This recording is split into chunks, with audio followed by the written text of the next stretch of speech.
Good morning, guys. Let me start with a quick question. How many of you hate passwords? Great, that was going to help me. So we are neoEYED, and I had the business for neoEYED. And we come with a vision of killing the password over a period of time. And I think there were a couple of questions around security. Maybe that is what I would go to, I can answer them in a few slides. Okay. So we just got the question, how many of you hate passwords? Yeah, passwords are everywhere. Everybody has passwords. And the bigger problem is there are big financial institutions, big companies out there everywhere, and passwords are being shared everywhere, and people don't like it. And there are the biggest frauds which are happening out there are because of password sharing. And as you see on the screen, this is one of the largest banks, one of the big banks in India, and because of password sharing, $2.1 billion was lost, and it hit the reputation of the bank for a big extent. So password, and everybody knows frauds are a big thing. And how are we going to help you without passwords, with authentication, is what I'm going to tell you now. Okay. So, okay. Okay. So in the past, biometrics are there everywhere. So we started with facial recognition, we started with fingerprinting, we started with voice recognition. But is it something which can solve all the problems? As bankers and financial institutions, everybody tells us no, because bankers, and they've been doing a lot of things around authentication. So what we do? So which biometrics is the best? So that's where we come in, and we say it's called behavioral biometrics, or the rise of zero login. So what we do? So we came to know that a phone, apart from having a fingerprint or a facial recognition or a voice sensor, there are hundreds of sensors which are available on the phone. And these sensors are so unique that when a signature is created around the sensors, it creates a very unique signature for me, a unique signature for each one of us here. When voice can be so unique, when a fingerprint can be so unique, when I club all the signatures together, and it also, the signatures are nothing but there is also a gait pattern, the way I walk. So these signatures can be taken and a unique signature can be created, and I can authenticate people based on those signatures. And so that is what we do. So we take all the signatures which are available on your phone, which are available without any user permission, use it for authentication. And when this authentication is applied across multiple screens of your app or your web or whatever, it helps in fraud detection. So those are some of the use cases that we do. So account takeover frauds. So bankers, take a note of it. There is huge fraud happening there, and that's because of identity frauds, and we'll help you prevent that. Then simplifying logins and payments. How many of you have heard with big use cases coming out? Everybody wants a frictionless login, frictionless payments, everything is frictionless. So we help you in frictionless payments, frictionless logins, because it's all a swipe of a hand or swipe of a tap of a button, and then saves you millions of dollars.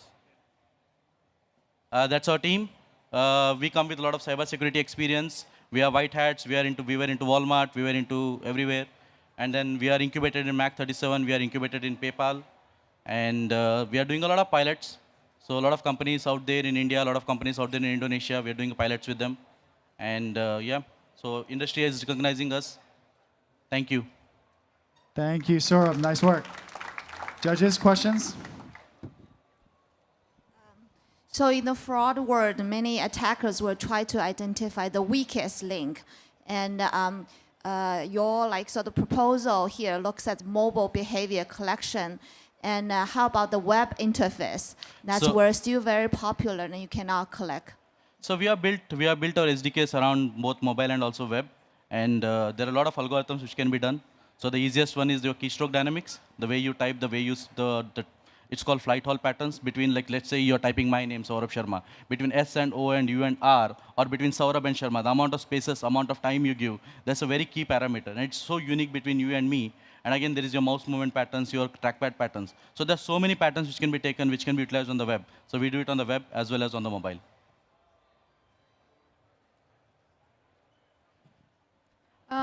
Like all the banks are also very careful of the frauds that are happening around.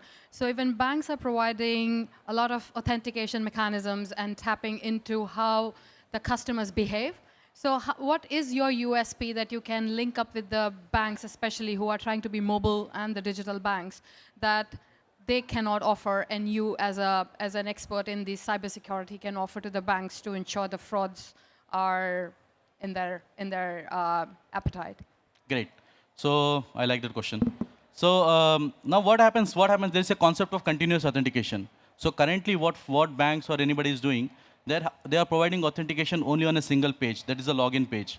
But let's say your phone is compromised or my phone is compromised and somebody gets access to it. So he can log into the banking application, go to the account summary page where he's checking your the money which is available in your bank, and then he's going to the pay transfer page and then he's transferring the funds to his. If it's a wallet, it's much more easier. There's no password around it. So when this is continuous authentication is happening, I can detect there is a fraud happening right now, and I can tell your fraud team, okay, there's a fraud happening. Why do you want to stop it, or do you want to take some action over it? So we can. So that's what we can do. When you say consistent authentication, it makes me think that there are a lot of ways that that could fail. How do you help your B2B partners or even end users feel confidence that they will not get locked out in the course of the user experience? So we are not going to lock them out. So we are going to give the control to your hands, to your business team. So we are going to tell that, okay, the score of this particular transaction was 70 when you logged in, but it has gradually dropped because it's a fraudster. It has gradually dropped to 30, 20, or 10%. It's a probability. If you come to booth number 125, I can show you a demo on that. And because the scores are dropping, I can tell that I'm giving the control to you. Now you as a business user, you can take whether you want to stop the fraud or you want to step up the authentication at that particular point of time. Nice work. Thank you. Thank you so much. Good job.